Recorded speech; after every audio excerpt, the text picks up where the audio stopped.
Hello viewers, welcome back to the course on matrix computation and application. So, in the previous lecture we have discussed about the rank and nullity theorem. So, today we are going to discuss some problem based on that one. So, in the previous lecture we have discussed that if I have a linear transformation from a vector space U to the vector space V and the dimension of a vector space U is n, then by the rank nullity theorem the rank of T plus nullity that will be always equal to the number n. So, this is the theorem what we have done. So, based on this one we will discuss some other results. So, it says that let we have a linear transformation T from U to V be a linear transformation, then so the first one is say that if T is 1 so now I am taking the T is 1 then so I am considering the T is 1 and U1 U2 UN are linearly independent vectors that belongs to U, then T of U1, T of U2 and T of UN are also Li. So, this is the condition there that if T I am taking, so this T is 1 and if I take a set of vectors that are linearly independent in the given vector space, then their image is also linearly independent. So, this one is one of the result of that one, and the second result is that if I take V1, V2, Vn are linearly independent vectors in the vector space V, or I can say that it belongs to in RT the range space of T, and U1, U2, U3, UN are vectors such that T of U1 is equal to V1, T of U2 is equal to V2 and so on Vn, then the set U1, U2, U3 are linearly independent. So, in this case it is just the opposite one. Here we have a T is 1 and then if the set of vectors in U are Li, then their image is also Li. But here it is opposite, that if I have the vectors V1, V2 up to Vn that are linearly independent vector in the range space T, and suppose I choose n number of vectors in U such that satisfying this condition, then this set of vector is also Li. So, this is the statement of the theorem. So, now we want to prove this one.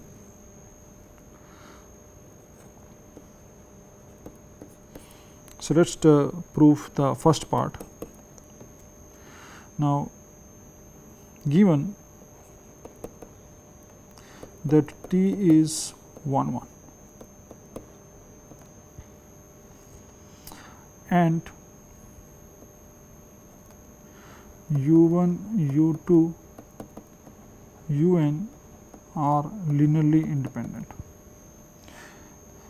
So, now I need to show that these are also independent.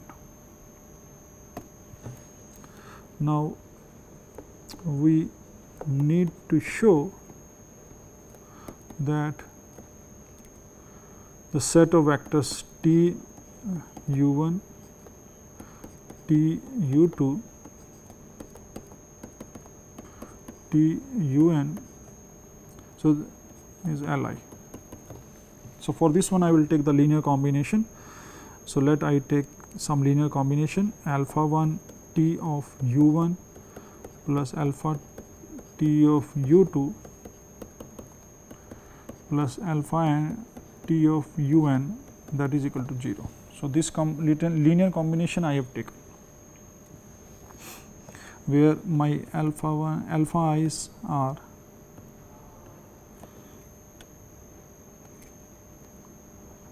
scalars. Now, so which implies that T of alpha 1 u1 plus alpha 2 u2 alpha n un, that is equal to 0. So, from here I can say that alpha 1 u1 plus alpha 2 u2 alpha n un, that belongs to the null space of T, because their image is 0. So, it belongs to the null space of T, but T is 1 1, which implies that the null space of T, it contains only the 0 element of the space U. So, from here, and these are the vector belongs to U. So, from here I can say that alpha 1 u1 plus alpha 2 u2 alpha n un, that should be equal to 0. And now, since u1 u2 un, so this is already given to us that these are Li. So, this set is Li. So, from here, which implies that my alpha 1 alpha 2 alpha n all will be 0. So, this scalar will be 0, and from here I can say that because these alphas are same as these alphas. So, from here I can say that set T u1 T u2 T un is Li. This set is a linearly independent set, and the vector belongs to these are linearly independent. So, this is the proof of this first part. In the second part, we are going opposite way, that these are linearly independent in the range space, and we need to show that these are linearly independent u1 u2. So, now, so the second part we are going to prove is, given that the set v1 v2 v3 vn that belongs to the range space T is linearly independent set. So, that is given to us, and this belongs to the range space of T, and I take a set of u1 u2. So, this will definitely belongs to U, such that T of ui is equal to vi. So, that is true for all I 1 to up to n. So, now it is given to us. Now, from here I want to show that this u1 u2 un are linearly independent.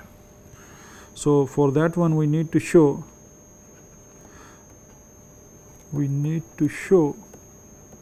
that set of vectors u1 u2 un are linearly independent. So, for this one I will take the linear combination. So, let alpha 1 u1 plus alpha 2 u2 alpha n un, that is equal to 0. So, I take the linear combination, and alpha i's are scalars. So, they belong to the given field. Now, in this case I take the transformation the linear transformation T. So, that will be alpha 1 u 1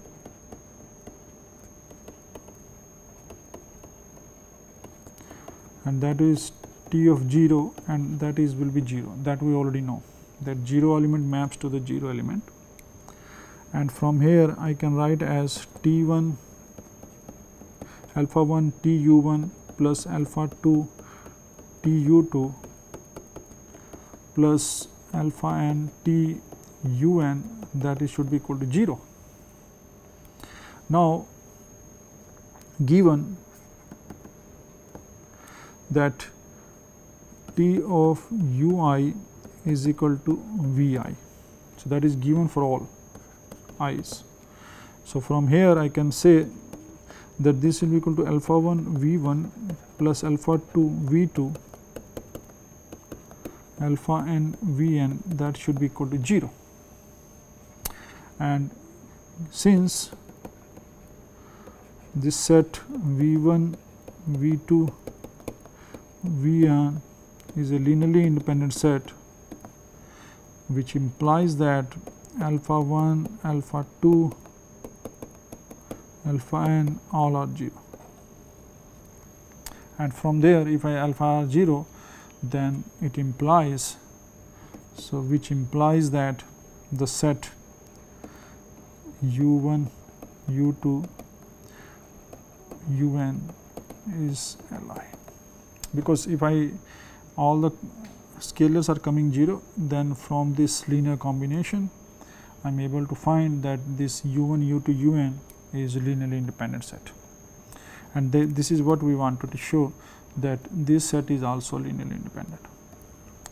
So, this way we can do the proof of this theorem. Now, based on this one, so let us do a few example that how we can use these previous theorems for finding some solution. Now, I have let the dimension of u is n and T is from u to v is a linear transformation and T is 1 1. Okay, so first we take onto, so T is onto, then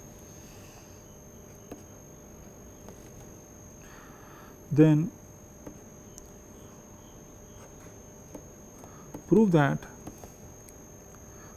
T is 1 1 if and only if T, if and only if I can say that the dimension of V is n. So, this one is the question, that we have a dimension of u that is n, and I take a transformation that is a linear transformation and it is onto, then it says that prove that T is 1 1 if and only if dimension of V is n. So, this one we need to prove. Now, from here, so let's start with the first part. Let T is 1 1. Now, I have the transformation T from u to v, and the dimension of u is n. Now, if T is 1 1, that which implies that null space of T that contain the 0 element of u. So, that we know about this one. Now, using rank nullity theorem, the rank of T plus nullity of T, that should be equal to n. But now, in this case this nullity is 0 because it contains only one element. So, from here we can say that the rank of T should be equal to n, and if the rank of T is equal to n, then from here we can say that dimension of V should be equal to n. And after doing this one, so we should use this concept also, that not directly we can say. Then from here I can say that the rank of T is n. Also T is onto, which implies that range space of T that will be equal to V. And from here if I say that the so from here I can say that the rank of T, that is the rank of T means the dimension of the range space. So in this case it will be equal to n, because it is a complete V. So from here I can say that the dimension of T, the rank of T should be equal to n. And from here I can say that the dimension of V should be equal to n. So this is what we wanted to show, that if T is 1 1 and the map T is onto, then definitely the dimension of V should be n. Now the second part, the converse.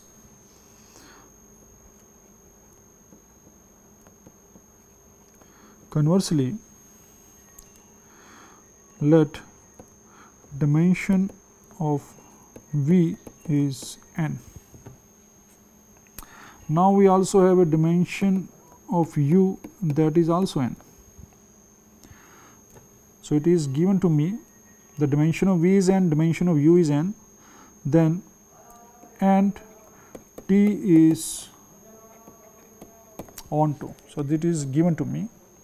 Now using 2 is onto, so I need to show, now we have the dimension of V is n, dimension of U is already n, and we need to show that T is 1 1.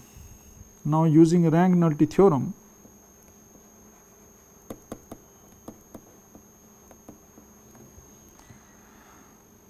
I can say that the rank of T plus nullity of T that should be equal to n, because the dimension of U is n.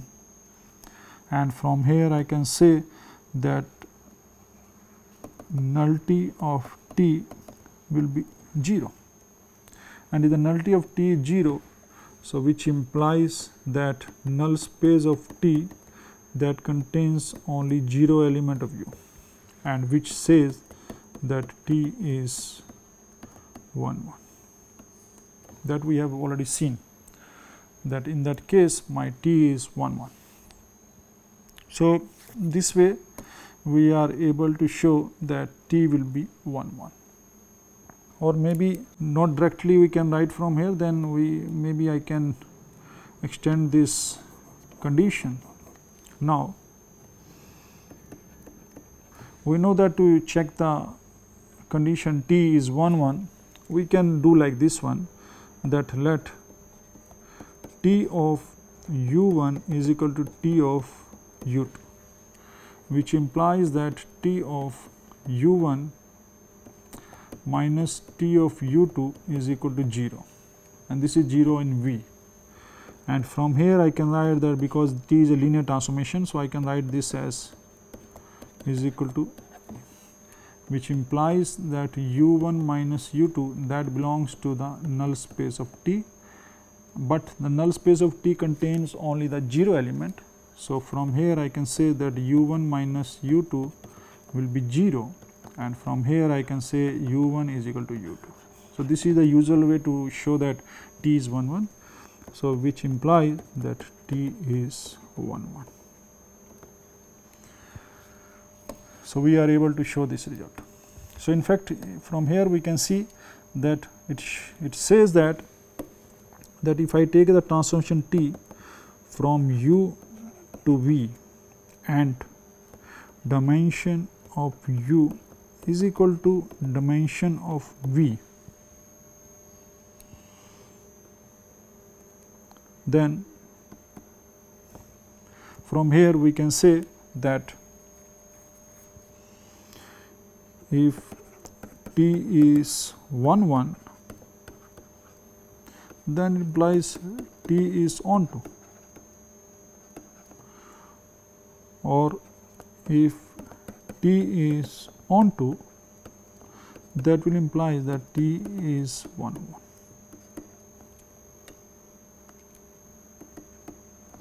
So, onto and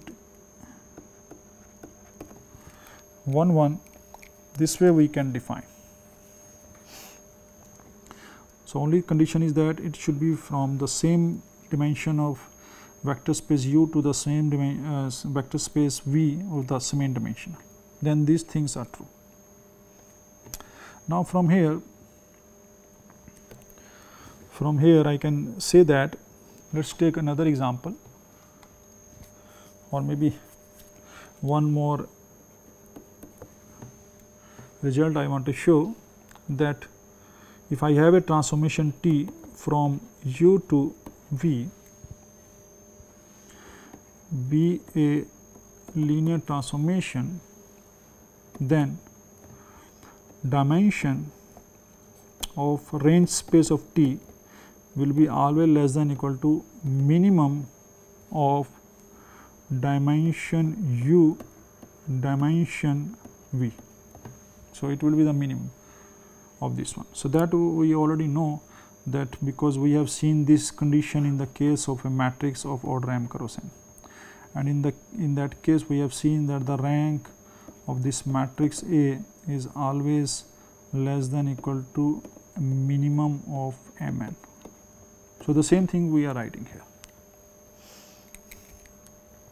So, now after this one, once we know that it is T is 1 1 onto, then we can talk about the another thing is that how we can take the inverse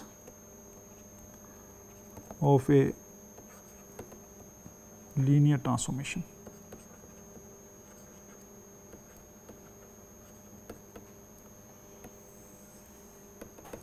That how we can define.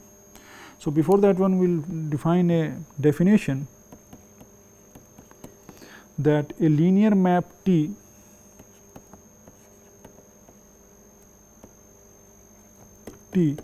from U to V is said to be non-singular,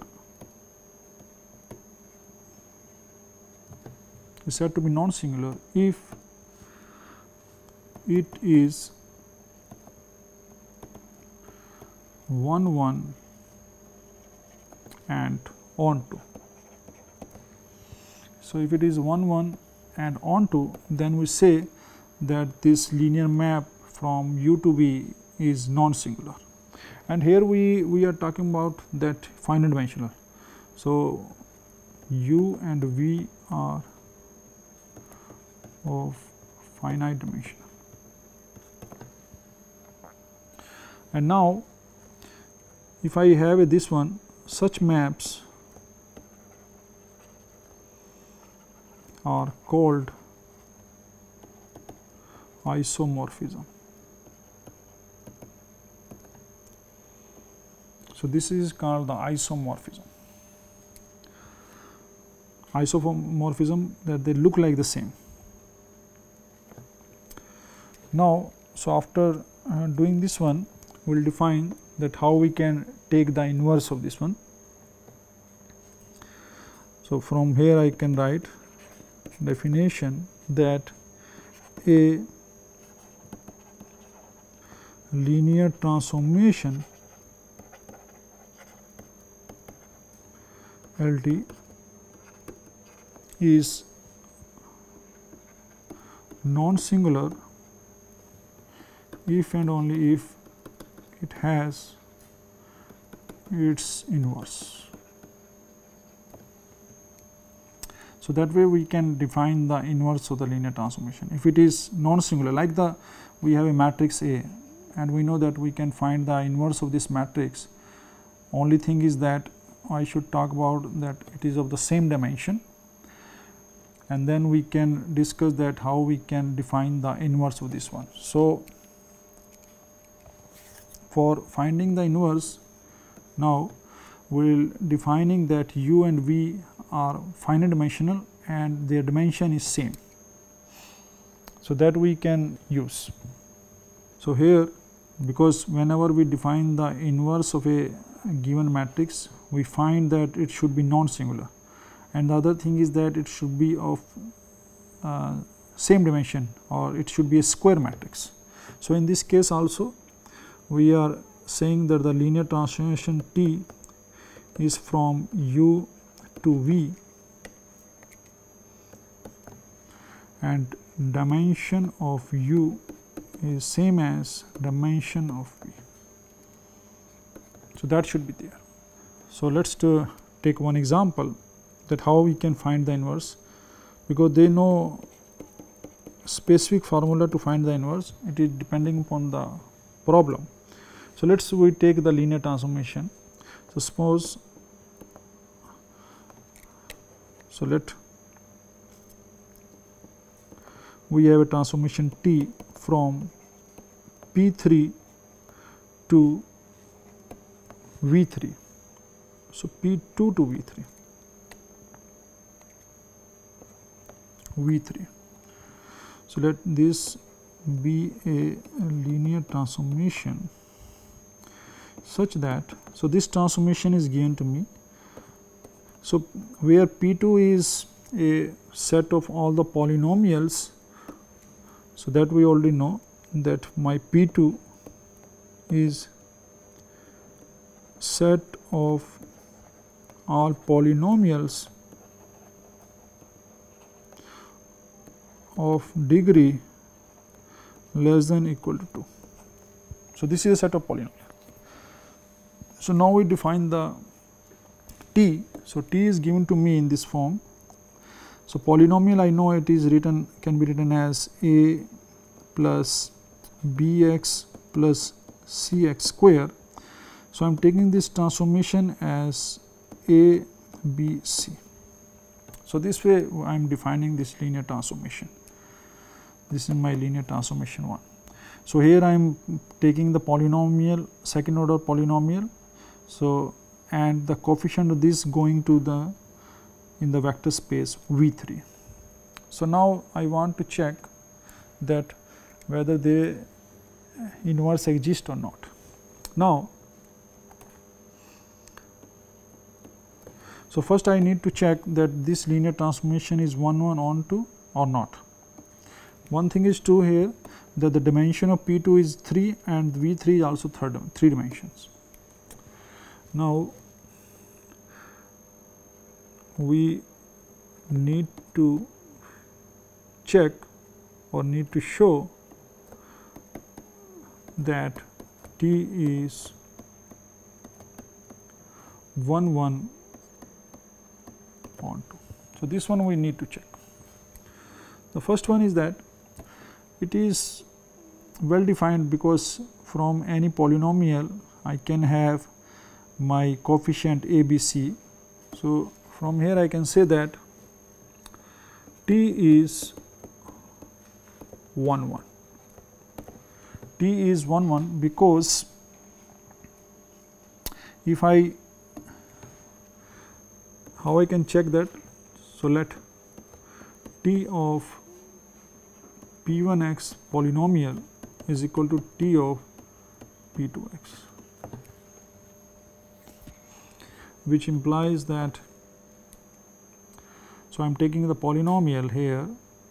So, let I take T polynomial, I just take a0 plus b0x plus c0x square, and I am writing this is equal to some a1 plus b1x plus c1x square. This is I am writing.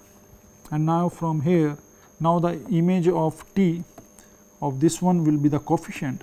So, from here it is equal to a naught, b naught, c naught, that will be equal to a1, b1, c1. And this is true for all x belongs to the interval, whatever the interval we are defining from here. So, which implies because this vector belongs to V3 and we know that the two vectors are equal, it means their component are equal also. So, from here this gives that A naught is equal to A1, B naught is equal to B1, C naught is equal to C1, and from here I can say that using this one I can say from here that the P1x will be equal to P2x, and from this one I can say that the T is 1 1.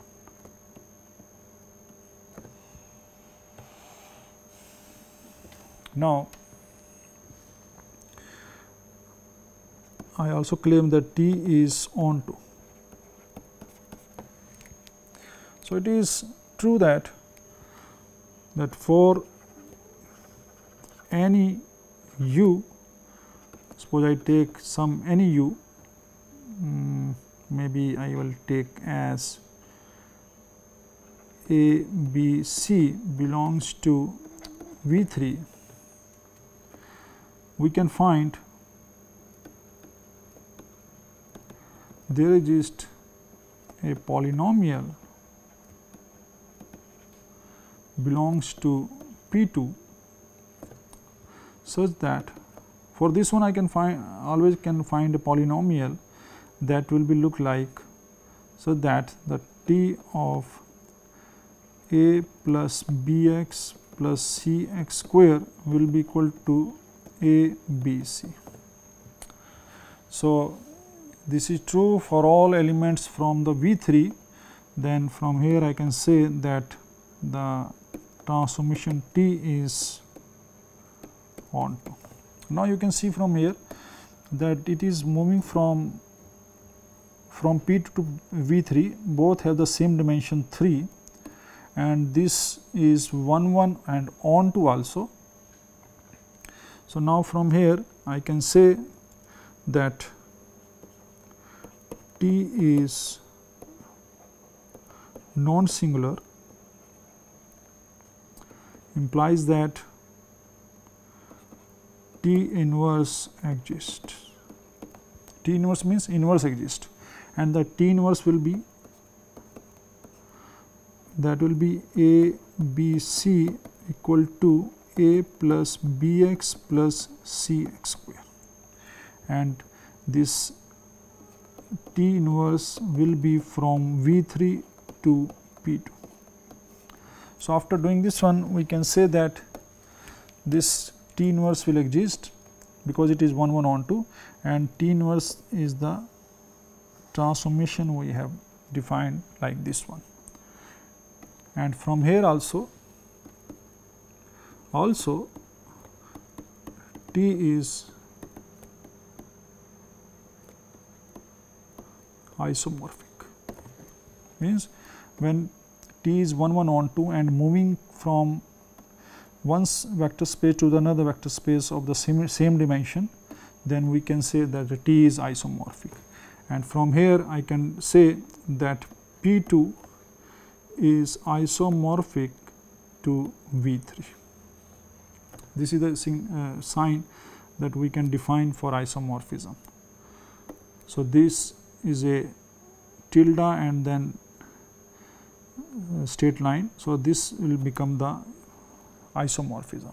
So, it means that P2 and V3 they are isomorphic to each other, although they seems that they are different because one contain the polynomial of degree less than equal to 2 and another contain the vector in the 3 dimension, we are talking about the real vectors, but now we are able to show that this is 1 1 onto, it is non-singular and inverse exists.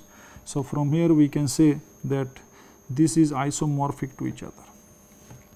So, this way we can show that T is isomorphic and T inverse exists. So, we will stop here. So, in the today's lecture we have discussed some application of rank nullity theorem, and then we have also defined the inverse of the linear transformation T from a vector space U to vector space V. So, in the next lecture we will continue with this one. Thanks for watching. Thanks very much.